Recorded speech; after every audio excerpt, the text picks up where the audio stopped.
Hi, I'm Rachel, 29 years old, and this is the story of how my own sister tried to humiliate me at my wedding, how my entire family looked down on me for years, and how I finally turned the tables in a way none of them will ever forget.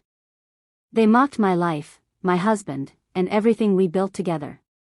But they didn't realize that one day, they'd be the ones knocking on my door, begging me for help.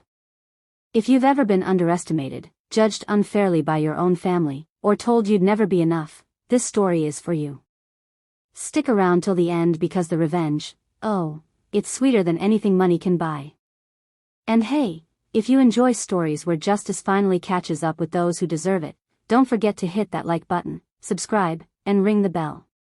It helps me share more stories just like this one. The champagne flutes clinked around me as if the entire hall was laughing in unison. My sister Vanessa's voice carried like honey laced with glass shards. To the happy couple who always did love playing in the mud. The crowd burst into laughter. Not the kind of laughter that warms a room, but the kind that bites, that singles you out as the punchline. My cheeks burned hot. 200 pairs of eyes turned toward me, Rachel Collins, the middle sister, the so-called disappointment, and my new husband, Daniel. It was supposed to be the happiest day of my life. Instead, it felt like a carefully staged execution of my dignity. Vanessa stood there glowing, draped in her designer bridesmaid gown, her hair perfect, her smile rehearsed. She was the golden child, always had been. I was the afterthought. I sat in my grandmother's old wedding gown, altered just enough to fit me, trying not to cry under the weight of everyone's gaze. My mother, Helen, leaned in, her perfume sharp, her grip on my arm even sharper. Smile, Rachel. People are watching. Of course they were. People had been watching me my whole life, waiting for the moment I stumbled, the moment I reminded them I wasn't Vanessa. But under the table, Daniel's hand found mine. Rough, strong hands, warm against my clammy skin. His thumb moved in slow, grounding circles across my palm. I turned, met his steady brown eyes, and saw nothing but kindness. Let them laugh, he whispered, leaning close. His breath brushed my ear, soft and sure. We know what we have. God, how I loved this man. Even on our wedding day, he'd been up early, checking irrigation lines on the farm, his boots still dusted from the fields when he came to meet me at the altar. He was real. He was mine. And he was worth more than every shallow suit in that room combined. But try telling that to my family. Still can't believe you're marrying a farmer, my youngest sister, Sophie, slid into the empty chair beside me, her voice hushed. Sophie was 27, the peacemaker, always patching over the family's cracks. I mean, I think it's romantic, but Mom's been popping antacids all week. Thanks for the support, I muttered, my eyes locked on Vanessa across the room. She was basking in attention like a politician at a campaign rally. Stanford MBA, corner office in Manhattan, husband in $1,000 suit. She played the part of perfection, and the world applauded. Ladies and gentlemen, my father's voice cut through the noise. Richard, tall, silver-haired, and perpetually disappointed. He stood at the podium, gripping the microphone like a judge preparing a sentence. I'd like to say a few words about my daughter, Rachel. My stomach dropped. This couldn't be good. Rachel has always been unique. There it was. The word that meant different, strange, less. While her sisters focused on their careers and achievements, Rachel chose a different path. A simpler path. The word simpler landed heavy, coated in judgment. I felt Daniel's hand tighten around mine under the table. She's chosen to marry Daniel, a man who works with his hands and understands the value of hard work. Richard paused. Calculated. Measured. We wish them happiness in their humble life together. Polite applause. Tepid. Empty. My mother dabbed at her eyes, though whether from joy or embarrassment, I couldn't tell. Daniel leaned close. Your dad's really laying it on thick. He's been practicing that speech for weeks, I replied, my eyes on Vanessa and her husband Marcus. They whispered, laughed, smirked. I didn't need to hear the words. I knew they were about me. This was my family. They should have been celebrating my love, my joy, my future. Instead, they made my wedding feel like a eulogy for wasted potential. Because in their eyes, everything I'd ever worked for, my college degree, my teaching awards, the small organic produce business I'd built from scratch, meant nothing compared to marrying a man with calloused hands and soil under his nails. I snapped. I stood abruptly, my chair scraping across the floor. The chatter hushed. 200 eyes again. I raised my water glass, because of course, I wasn't about to waste good champagne on this crowd, and looked directly at my sister. To family, I said, my voice steady, carrying over the silence. And to learning who really has your back when it matters. For a flicker, just a flicker, Vanessa's smile faltered. But she recovered, lifting her own glass, smirk firmly back in place. The room toasted with me, but I knew. A line had been drawn. They thought it was just a moment, but for me, it was a beginning. As I sat, Daniel leaned close again, his voice low and certain. That's my girl. I didn't know then just how prophetic those words would be. Fade into narration build. The morning after the wedding should have been soft, sweet, maybe even lazy. Instead, I woke up with a pit in my stomach and the faint echo of laughter still haunting my ears. Not my laughter, no, theirs. My family's. I lay there staring at the ceiling, Daniel's arm draped across me, his steady breathing a counterpoint to the storm in my chest. I should have felt safe. Loved. But instead, I felt small. Like a child who had walked into a room full of adults and realized she'd been the punchline all along. Daniel stirred, kissed the back of my neck, and whispered, "Morning, Mrs. Collins." His voice was warm honey, but it couldn't drown out the memory of my father's speech. Humble life together. That phrase had carved itself into my bones. When I got up, the kitchen smelled faintly of coffee and earth. Daniel had already been out feeding the chickens. He didn't carry the humiliation the way I did. He hummed while frying eggs, his shirt sleeves rolled up, his hair still damp from the morning dew. "How are you feeling?" he asked. I wanted to lie. To say I was fine. But the truth broke out of me before I could stop it. Like my family buried me alive and called it a blessing. Daniel set the spatula down, came over, and cupped my face in his hands. "Rachel, none of them matter. Not compared to us. Not compared to what we're building here." And I wanted to believe him. God, I did. But later, when I went into town, I saw the way people looked at me. Pity. Curiosity. The whispers weren't subtle. Word had already spread about my father's speech, about Vanessa's mud joke. Small towns thrive on gossip, and my family had fed them a feast. By the end of that week, I couldn't walk into the grocery store without someone saying, "Oh, Rachel, don't let them get you down. City folks don't understand country living." Always with a smile, always with that little edge of condescension. Nights were the worst. I'd lie awake replaying every moment of the wedding. The champagne glinting in Vanessa's hand. My father's pause before humble. My mother's forced tears. Marcus's laugh. It looped endlessly, a private reel of shame. I tried to bury myself in work, lesson planning for my students, harvesting vegetables for the market, sewing curtains for our small farmhouse. But the silence always found me. The silence and the doubt. Maybe they're right. Maybe I did throw away my potential. Maybe choosing Daniel was the mistake they all think it is. And then came the dinner invitation. "Your mom insists," Sophie said over the phone, her voice tight. "She says it's important to smooth things over." I almost said no. Every cell in my body screamed to say no. But Daniel touched my shoulder and whispered, "Let's go. Let's show them we're not ashamed." So I went. The Collins family home was a cathedral of wealth, vaulted ceilings, marble countertops, art that screamed old money.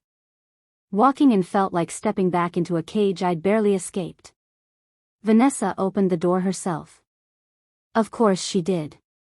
She wore silk loungewear and diamond studs, her hair perfectly straightened.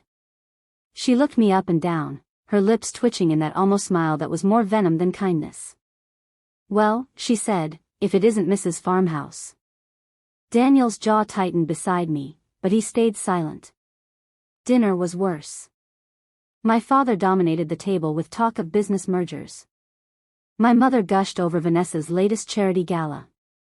Sophie tried desperately to redirect conversation toward neutral topics, but Vanessa had other plans.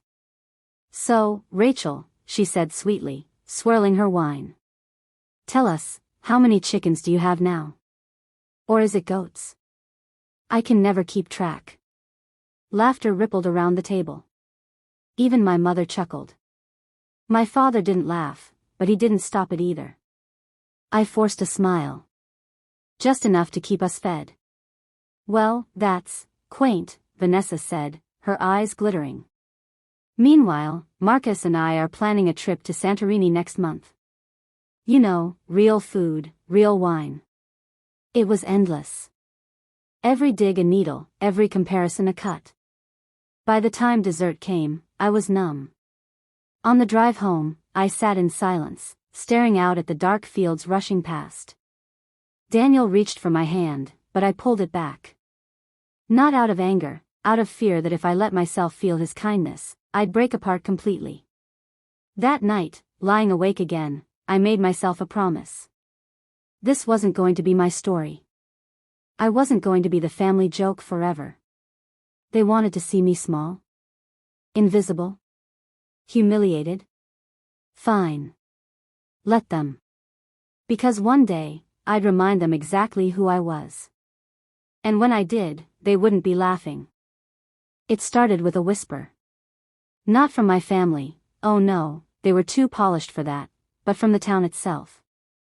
I was at the farmer's market one Saturday morning, hands stained with earth, selling bunches of kale and jars of homemade jam. A woman leaned over my stand, her voice low. "Did you hear about Vanessa?" My head snapped up. "What about her?" The woman smiled knowingly. "Word is, her husband Marcus is seen around town more than usual. At the bar. With company that's not his wife." The words burned into me like a brand. For a moment, I thought she was teasing, setting me up for another humiliation. But the more I listened in the following weeks, the clearer it became. Marcus, Mr. Wall Street himself, had a wandering eye. And Vanessa, the golden child, the queen bee, wasn't immune to the sting of betrayal. I should have pitied her. I should have let it go. But when I pictured her smirking at my wedding, when I replayed every cutting remark, every time she made me feel like less, the pity dissolved into something sharper. Opportunity. The cracks were there, running through the marble perfection of her life. All I had to do was widen them. I didn't strike immediately. Revenge, I realized, wasn't about rage, it was about patience. About control. So I started small. Observing. Collecting. Marcus was careless. He liked attention, especially from younger women who hung around the bars near the financial district. I made a habit of visiting those places on evenings when Daniel worked late. I never approached Marcus directly, I didn't need to. I just watched, listened, noted every flirtatious touch, every glass of whiskey, every careless laugh. It was almost too easy. Within a month, I had photos. Marcus with his hand on a woman's lower back. Marcus leaving a hotel lobby at 2 a.m. Marcus kissing someone who wasn't Vanessa under the flickering neon of a dive bar. Each photo felt like a small flame in my chest. Dangerous, powerful, intoxicating. But revenge couldn't just be about Marcus. No, if I wanted Vanessa to feel what I had felt, it had to be public. It had to strip her of the thing she prized most, her spotless reputation. The turning point came one evening at Sophie's apartment. She'd invited me over for tea, her way of checking in after that disastrous family dinner. "You look different," she said, narrowing her eyes as I stirred honey into my cup. calmer. Almost dangerous. I laughed, but it came out hollow. I've just been thinking. About what? About balance, I said. About how some people get away with everything because no one ever holds them accountable. Sophie tilted her head. You're talking about Vanessa. I met her gaze. She's not untouchable, Sophie. None of them are. For once, my sister didn't argue. She just sipped her tea, her silence almost an approval. The plan began to take shape in sleepless nights, scrawled notes hidden in my desk drawer. Step 1, gather evidence. Already underway. Step 2, wait for the right stage. Step 3, strike where it hurts most, status, pride, family image. Vanessa thrived on appearances. Galas, fundraisers, networking dinners. Her life was a constant performance. If I could shatter that performance in front of her audience, I'd give her a taste of the humiliation she had poured over me my entire life. I wasn't naive, though. I knew this was dangerous. Marcus had money, connections. My father would side with Vanessa no matter what. If I moved too soon, they'd crush me. But patience was my ally. And then, almost like fate, the invitation arrived. A thick cream envelope with gold lettering. The Collins Foundation Annual Gala. Hosted by none other than my sister Vanessa and her charming husband Marcus. It was perfect. The stage was set. The players assembled. All that remained was timing. I tucked the photos into a plain manila envelope, sealed it tight, and ran my fingers over the edge. For the first time in months, I slept soundly. Because soon, Vanessa would know what it felt like to be the one everyone was whispering about. And this time, I'd be the one holding the glass of champagne, smiling as the laughter cut her to pieces. The night of the Collins Foundation Annual Gala arrived with a crisp chill that seemed to electrify the air. The city skyline glittered like a constellation of envy, each building a reminder of the world Vanessa had built, and the one I'd been told I could never reach. Daniel and I arrived together. My gown was simple, elegant, and understated, nothing like Vanessa's ostentatious display. I didn't need diamonds, I had truth. I had evidence. And I had patience. The room was a cathedral of social climbing. Silver chandeliers dripped light over long tables, the smell of expensive perfume mingling with caviar and champagne. Vanessa floated through the crowd like a queen, her smile wide, her laugh sharp, calculated. Marcus never left her side, preening, the very picture of polished power. I stayed in the shadows at first, observing. Watching the way they moved, the way their colleagues and acquaintances hung on every word, oblivious to the fragility beneath the surface. Vanessa's confidence was a house of cards, and I held the wind.